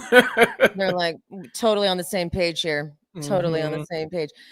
And it's like, that's not the case at all. Cause like I'm watching the scene going, okay, yeah, Meredith is making it clear, like, I'm not going to be indulging you guys too much or like leading the charge on this. I don't even think it's true. Like that's how that was the vibe. But they're so hammered that they misinterpreted the entire thing. And so drunk ass Heather is now at that dinner thinking Meredith's going to have my back.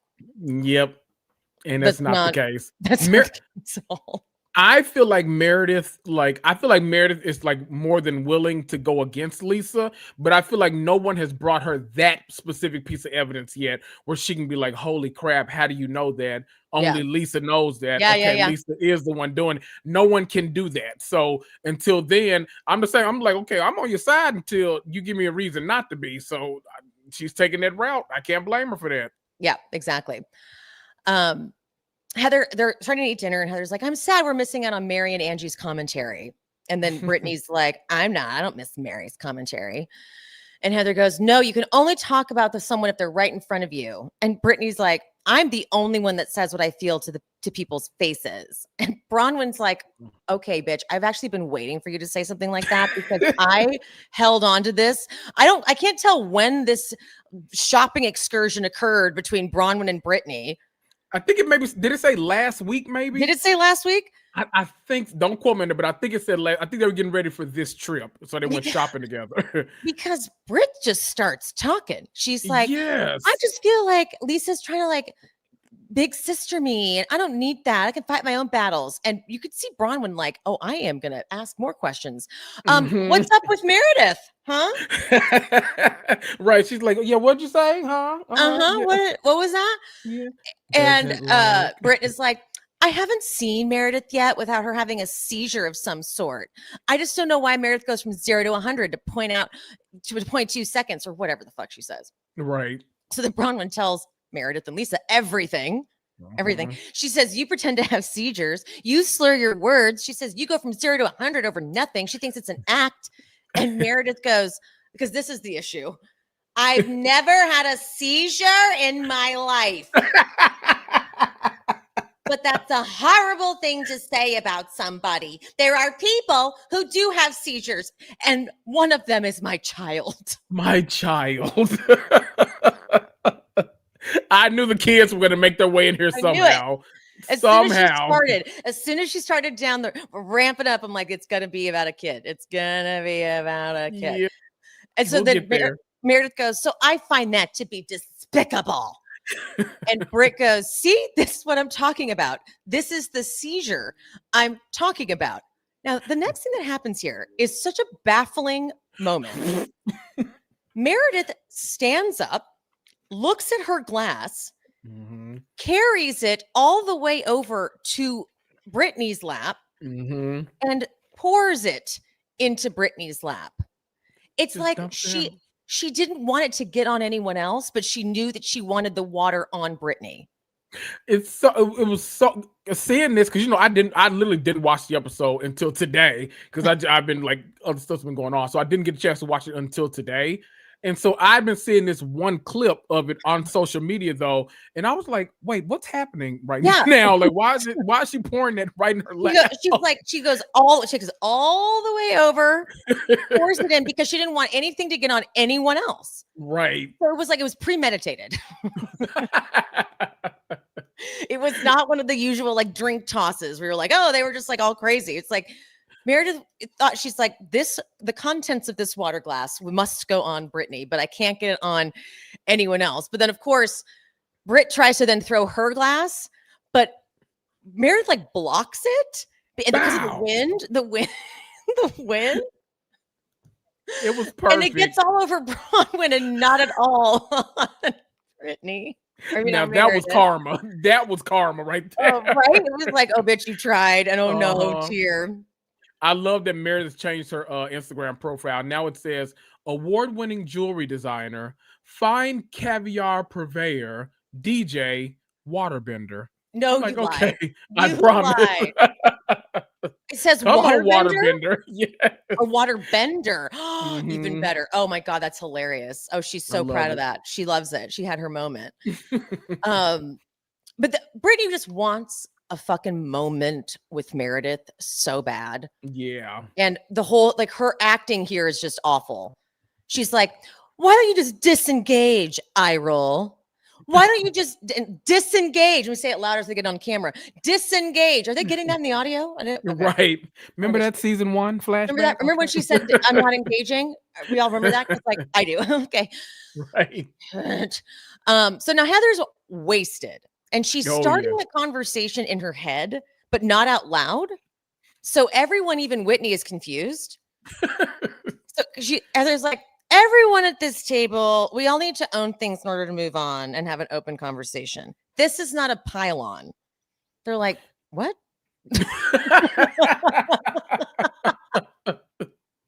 Like, wait, what are we talking about right now? What do you mean? This is not a pylon. She's like, but then you knew how drunk she was. She's like, we are adult women. We are privileged women living our best fucking lives. Oh no. Oh no. Meredith's like, it's not a pylon. And then there's like, we all need to own things. What else do we need to own at this table? I'm like, I don't understand. Heather, you're too drunk. It's not going to work. So then, I don't know if Whitney's taking her cue and this was always the plan, but Whitney's like, I think you need to own something. And Meredith, the little conversation we had on our bed earlier, Meredith goes, yes, you guys should talk about it. And Whitney goes, you were a part of it. I'm like, don't do that, guys. Right. You pulled her into the conversation and at no point did she make it seem like she was about to have your back. But now you're like, you were a part of it. I know what you're doing, Whitney. Right. You were in the room. She's like, I was in the room. Yes. And you didn't run away.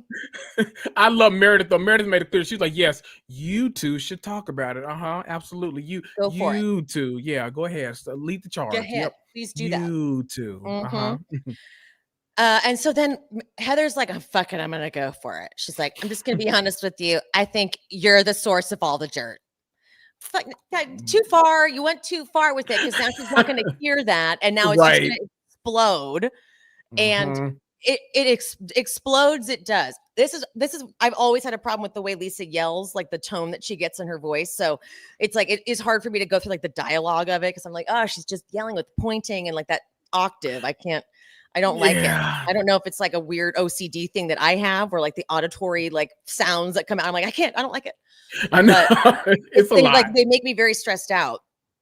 It's a but lot. Meredith tries to like summarize what the conversation was earlier. And Lisa basically here's an opportunity to say, I hope you had my back on this. You better have had my back. And then I'm like, oh, she says that a lot, doesn't she? That's what I'm saying. Cause like, I get it. Like, I know you want Meredith to prove that like y'all are like on the same page, but also that feels very like, if you're not on, if you're not actively defending me while I'm not there, then we can't be friends. And it's like, I understand that mentality, but it also feels more so like you need to defend me on camera against these people. So if I'm not around to do it myself, it feels more like that than anything else, like than an actual friendship. Yeah. And I don't like that. Like a very calculated, like this has to be what's presented on camera kind of a thing. And then Lisa in her confessional, it's funny. She always says this as a way to prove that she's not the one leaking stuff. She's always like, everywhere I go, I hear things. I go to Harmon's, I hear shit. I get a Diet Coke, I hear things. And I'm like, but like, that's proving that you hear things and you take it in. And like, it's just, she's always like admitting to that kind of stuff. Like I hear things all the time. And like, okay, but you might be seeking it out maybe. Right. And that's got okay. a lot of Everyone is in your lap. Everyone is. Everyone's seeking it out. Everyone's doing the same thing, and that's why this conversation is just being led by the wrong, like too many drunk people. You can tell Heather's eyes are like Heather is blackout. You can see it. She got nothing behind the eyes. Oh, she's been gone all episode.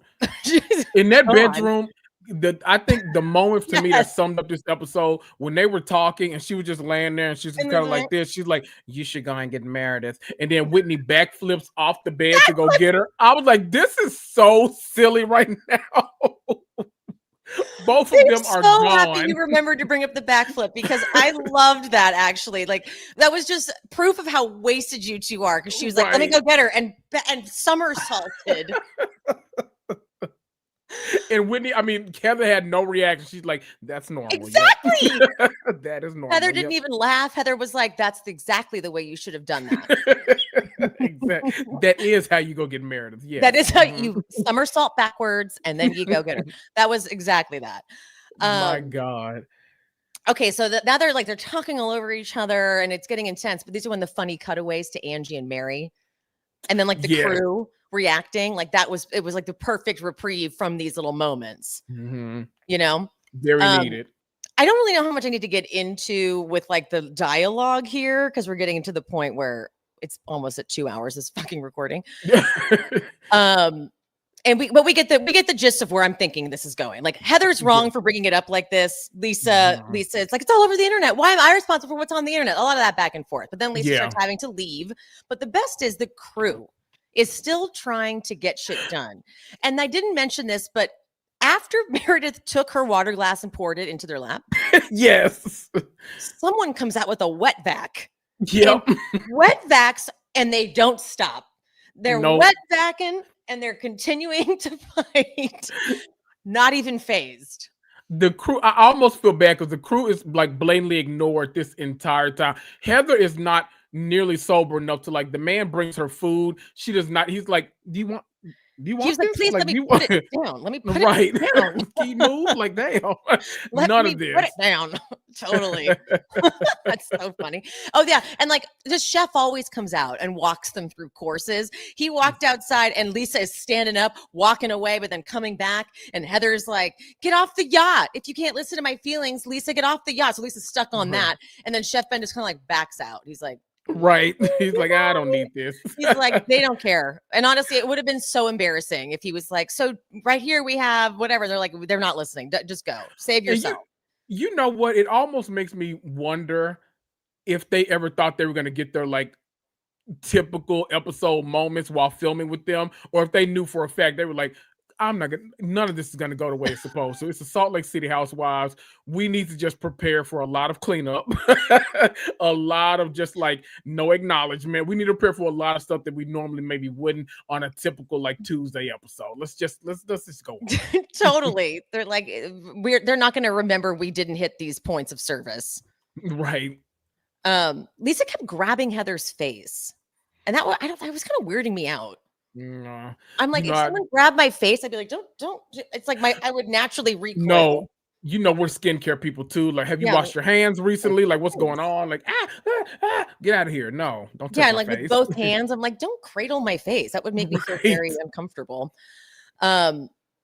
Whitney tries to say something like, "You've done it to us and it's happened to all of us." And Lisa kind of gets in her face too, and just like down in her face. Like Lisa has physical boundary issues. And I can point, even during my time in the cult, I would point those out. She does not know personal space at all. No, not personal space. And like it kind of, if it was anyone else, it's like, this is not the best move. Like, it's not good to be this physical. Imagine, listen, one of the central talking points on Atlanta has been get your fingers out of my face. Like, that is a whole thing for season after season. Like, you are right here. What you're not going to do is this all in my face. No. That's not going to go well for nobody. So Lisa's like walking away, but now she's calling John. And this is why I hate this part. I hate it. Like Lisa, the way she's crying, her voice sounds like a kid sobbing. "You said I'm the source, and that's not true, John. I'm so sad." I'm like, oh my God, this poor man. Right. You know, like he has to pick up the call and listen to this, and like all he's hearing is her hysterics. But like, you know, which at this point is becoming week after week, so he's getting a lot of these calls now. Yes. But then as Heather goes to Mary and Angie's room, she's crying because she's so wasted. It's like I love it that she goes like the sober aunties. Yeah.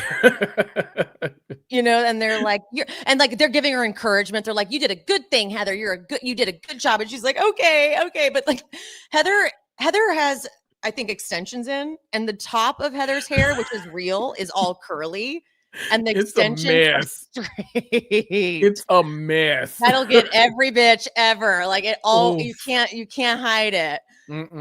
But Mary, at one point, Mary was so encouraging. She's like, even the captain was paying attention. He was telling us Heather's getting at Lisa, so he knew. Get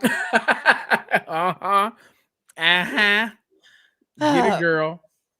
Whitney forces them to like let her go below deck and like walk around, but they're like, we hate when people do this. Can you not? Like, we don't like, this is our only place to have privacy. Thank you. Right. But Lisa's talking to John at the end of like some raft. Like, what was she talking to him on? I had that question because I've seen that on TV shows before, but I did not know that was a real thing. I thought it was something for like, oh, we gotta have a moment right now. So, but I don't know, like a fake. I would have thought like a fake docking. I don't know. It's like a floaty, but you're absolutely in the water, and the whole thing, like Lisa was soaking wet because she was like in the water. Yeah. And then when they pulled back from that shot, all the fish that you could see, it was so beautiful too. I was like, gorgeous. Ooh. I was like, now this is a shot right here. Like, right. See, props to the fucking producer. In all this chaos, they're like, the cinematography is not going to be lacking. Don't you worry. They almost looked electric fish. I was like, ooh, this is so much. They were like glowing in the dark. It was beautiful. I know. Brittany goes over to Lisa though at one point and she's like, you don't want me to come over? And Lisa's like, I don't want anyone near me. Please leave me alone. I just want to be with John. And that also is something that she said before. Like when they've gone through stuff in like season 3, I'm thinking, it's always like, I just want to be with John. I'm like, I just like don't want to see this anymore. But Lisa might be drunk too at this point. Right. My assumption is everybody's just hammered off their ass right now. And so like no one's really behaving in the most like logical ways. This is the second time now that Brittany's hugs have been rebutted this season because by Lisa, by the way, and by Whitney too. Remember in that first premiere episode, she's the third time technically. Right. Oh, geez. But like, okay. Anyway, I'm gonna keep going because I'm like we have to stop doing this already. But anyway, Heather's leaving the room and she's like, Brittany happens to bump into Brittany and she's like, "Where's Lisa? Take me to her." And it's like, but as she's walking out of the room, she says to Mary and to Angie, "All right, guys, I'm carrying it. I'm carrying it for all of us because like they all feel the way about Lisa." And so I'm like, see, this is the problem, Heather. You deem yourself you're the spokeswoman now. It's like the honest one that's going to lead the charge of righteousness. And it's like, right. But you're not. All right. So sorry that I went that fucking long, guys.